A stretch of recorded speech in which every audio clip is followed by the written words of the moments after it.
Well, what's up, good people? Mark Holmes here, and as always, I want to say thank you all for watching, commenting, subscribing, and being part of the Joe Boost Sports Report. Without you guys, as well as you ladies, you know that this literally does not work. Um, I know what's going to happen here. I know what's going to happen here. Somebody's going to say he's celebrating injuries. I'm not celebrating injuries, but injuries are a part of football. You can't help but have to deal with injuries. And last year we had our lion's share of injuries to our team. Before we even got through the first week, we had already lost Tyron Smith and Dak Prescott. And we were dealing with Michael Gallup coming back from an injury. And unfortunately, that's the nature of the beast. For the Philadelphia Eagles last year, the Eagles were in great shape as far as injuries. And when they did get an injury, like the Jordan Davis, they went out and they got guys like Ndamukong Suh. They were incredible at rolling with the punches with injuries. But they were also very lucky that they didn't sustain a lot of major injuries. They had Lane Johnson missed a few games, but that was literally the only guy on their offensive line, if I do recall correctly, that did. The Eagles, this is considered the easier part of their schedule. This is where the Eagles need to come out and play really well because they have Murderer's Row later in the season. They play us, they play the 49ers, they play Buffalo, they play Kansas City, they got Seattle in there, although we don't know what team Seattle is and so on. I think they've got the Giants in there, and we don't know what team the Giants are and so on.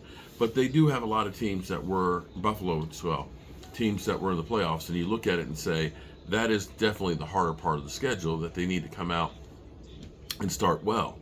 Well, for the Eagles, this is a short week. They're playing on Thursday Night Football.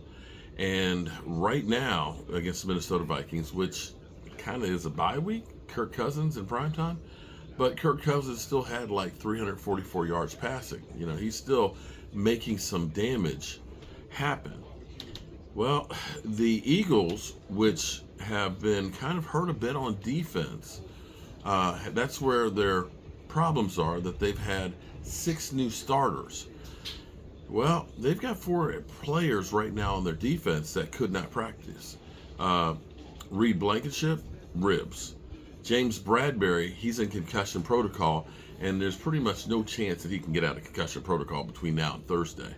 Fletcher Cox, the old guy, rib problems. Ribs seems to be the bugaboo for the Eagles this year. And I think the one that really hurts, an area that is hurting, is linebacker, where Nakobe Dean may be out 4 or 5 weeks with a foot injury. And also running back Kenny Gainwell. Now, they do have a plethora, I think that's the right way you say it, of running backs. So that one's not quite as a concern as it is for the defense. But James Bradbury being out, that's pretty big. Reed Blankenship, that's another one that's pretty big. Now, again, it's only Monday. They still have 2 more days to see if they can practice and get on the field for the game against the Minnesota Vikings. But this, you don't expect after the first week to really start getting into these injuries. And that was one of the things that the Eagles had going for them, fortunately. How it works out, who knows? This might be the end of the injuries, or it could be that this is a year that makes up for last year. You just don't know. And I'm not making fun of this. I'm not making light of this.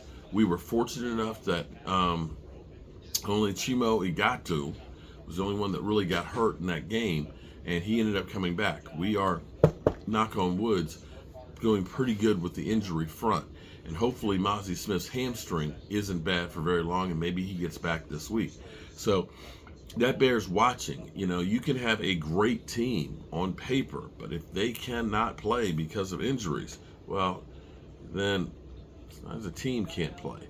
And that was definitely a factor and has been in the playoffs for the Cowboys. So we're getting ready for live streaming here in about a half an hour from now. Buffalo versus the Jets. We'll see what the Jets have because we will be playing them. They'll be playing on a short week. So we'll see what Aaron Rodgers, the old man, has. A man who truly has owned the Dallas Cowboys.